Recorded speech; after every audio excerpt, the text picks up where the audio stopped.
Hey everyone, Rob Lally here. In today's video, I want to talk to you about 3 simple sales strategies which you should be implementing into your business. Otherwise, you are losing money if you don't. And if you do implement these, they will help you build a more thriving business. So by the end of today's video, you should be able to implement these 3 sales strategies and implement them straight into your business. So let's start off with number 1.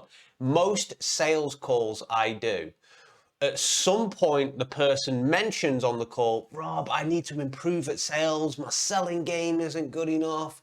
I just can't seem to sell too much. And I always ask them, well, how many people do you try and sell to a month, right? And they'll be like, nah, like 1 or 2, but occasionally someone becomes a client or becomes a customer, but like, it's just not much. I need to improve my selling.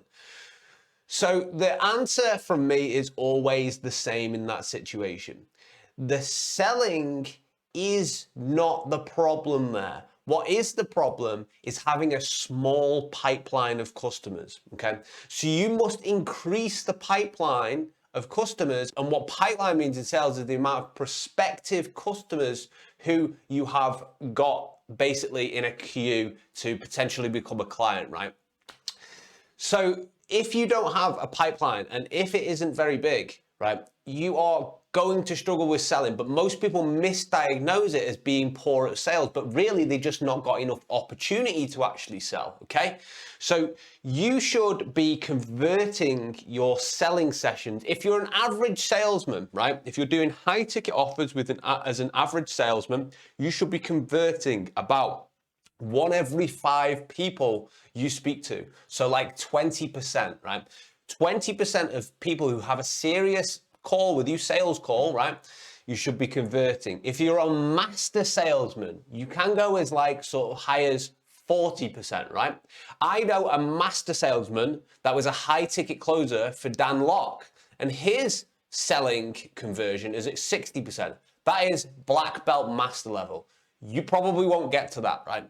But 40% is what you aim for if you're an expert. 20% is what you aim for if you are, just average. And if you're learning, it's probably going to be lower than that. Now, here's the paradox, right? If you are learning, right, and your selling percentage is lower than that, it's going to be harder to improve that percentage if you don't have a pipeline of opportunities that come through, because you're not going to see the same situations. Pattern recognition isn't going to kick in for, like when the potential customer's objecting, when the potential customer is actually getting a bit cold, when they don't trust you.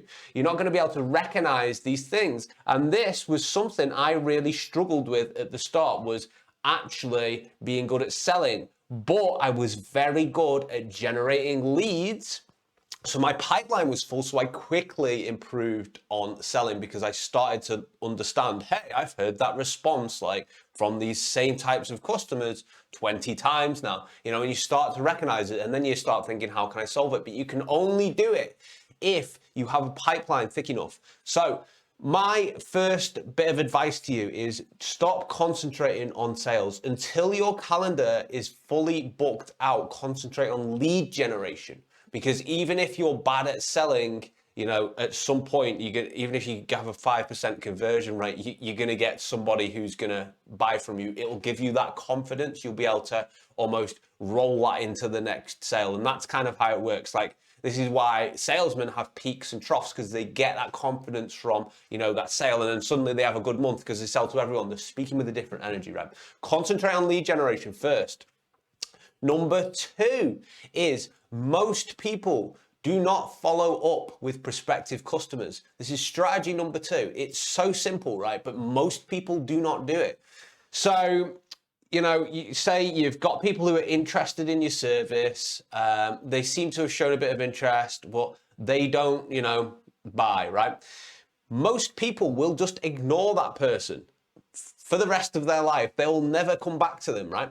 And just because that person wasn't interested in buying right then, or maybe wasn't in the right circumstances to buy right then, doesn't mean they won't buy later. In fact, Grant Cardone, in my notes here, who's a master at selling and is a sales expert, says most people become customers or clients within the 5th to 12th touch point and follow-up point, right? The 5th to 12th, how many of you actually follow up 5 times with a person, right? Because he says, I'm quoting him here, 80% of sales occur between the 5th and the 12th touch point. The 5th and the 12th. So 5th and 12th is a lot. So if you're watching this video right now, a quick win for you is to go back to your previous no's and see how their situation's going. Hey, check in with them. Hey, how's it going? You know, thought of you today, blah, blah, blah. Any means necessary to follow up with them. Just start a conversation with them, see if they're interested in what it is you've got to sell, because they might be interested now, right? The third and final strategy, which I'm going to give to you, right, which is so important. This is so important. This is probably one of the most important things, right? When you're doing your sales calls, do not start telling the person about how good your product is. Oh, my product's, you know, it does this, or your service or whatever. My service includes this, it does this, it does this, it does this.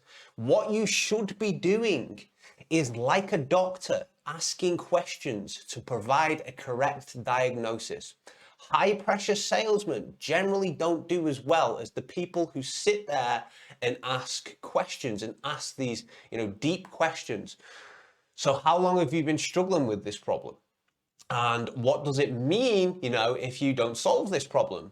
And what have you tried so far to solve this problem? Sit there, listen. The sales conversation itself, contrary to like popular media and what you see on TV, shouldn't be you being like, my product does this, my product does this, my product does this. You should be talking 20% of the time, and the potential client on the other end of the line, on the other end of the phone or Zoom call or whatever you're doing, should be talking 80% of the time.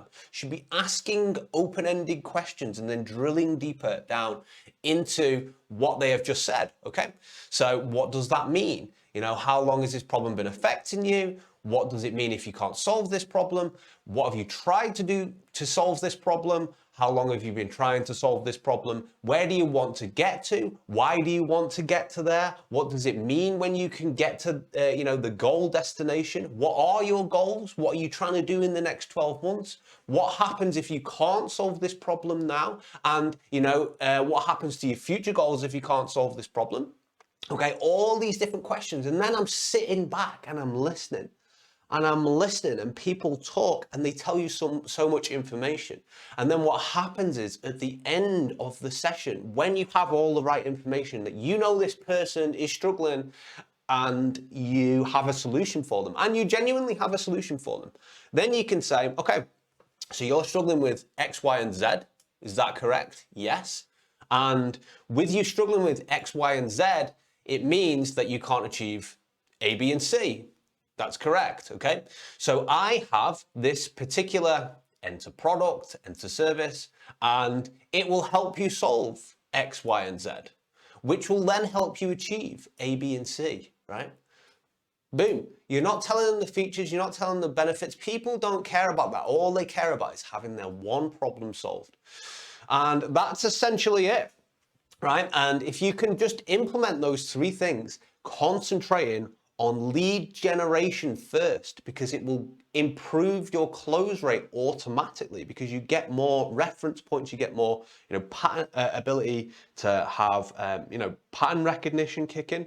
Follow up with clients, follow up with customers, potential customers. 5 to 12 times is where the average person buys. And number 3, make sure you are asking questions, not just telling them exactly what it is you do. You need to think of a doctor diagnosing a problem. They sit there in silence. So how long has it hurt? And how long have you been suffering with this? And what sort of pain scale is it on? Whereabouts does it hurt? Okay. And, you know, is there anything else which happens then? They're asking questions. Okay, here's these antibiotics. They don't just chuck pills at you when you come in, right? Think about it. They don't just chuck pills at you and say, you, sir, have appendicitis, right? But my leg hurts, right? They provide an accurate diagnosis, at least most doctors do, right? They provide an accurate diagnosis based on the information that's presented to them, based on the questions they've asked. Okay, so that's how you do it. So implement all the 3 of those things in, you will start winning like never before, I guarantee it. So I hope you enjoyed this video, guys, and just a quick tip from me today. Please subscribe to the channel if you did, and take care.